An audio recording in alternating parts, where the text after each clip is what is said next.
పిల్లలు ఆడుతున్నారు, చదువుతున్నారు అని సంతోషపడాలనో, బాధపడాలనో నాకైతే ఏం అర్థం కావట్లేదు. ఎందుకు ఈ మాట చెప్తున్నా అంటే మా పెద్దోడు సిఎస్సిలో సెలెక్ట్ అయ్యిండు. ఇంక మార్నింగ్ 5:30కే లేస్తాడు. 5:30కి లేచి ఇక గేమ్స్ ప్రాక్టీస్కి వెళ్తాడు. మళ్ళీ 8కి వస్తాడు. 8కి వచ్చి ఫ్రెష్ అయిపోయి కొంచెం తినేసి మళ్ళీ హోంవర్క్స్ అన్నీ చెక్ చేసుకొని స్కూల్కి వెళ్ళి స్కూల్ నుంచి వెళ్ళి మళ్ళీ 4:30కి వచ్చేసి మళ్ళీ గేమ్స్ ప్రాక్టీస్కి వెళ్తాడు. వెళ్ళి 7కి వచ్చేసి వాడు మళ్ళీ ఫ్రెష్ అయిపోయి మళ్ళీ తినేసి వాడు రోజు పడుకునేసరికి 10:30, 11 అవుతుంది.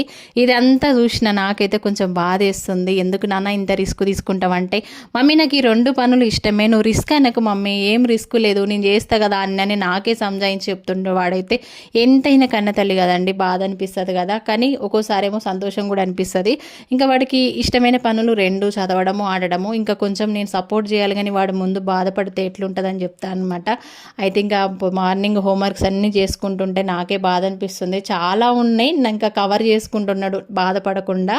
ఇక హోంవర్క్స్ అన్నీ చేస్తుంటే నేను అన్నం పెట్టి కలిపి తినిపిస్తున్నా. మా చిన్నోడికి రోజు తినిపిస్తా, కానీ మా కన్నిబాబుకి చాలా తక్కువ నేను తినిపించడం అనేది. ఇంక ఈరోజు తినిపించుకుంటూ అన్నీ ఆలోచించుకుంటున్నా. కాకపోతే వాడికి ఇష్టమైన పని చేస్తున్నాడు కాబట్టి ఇంకా హ్యాపీనే.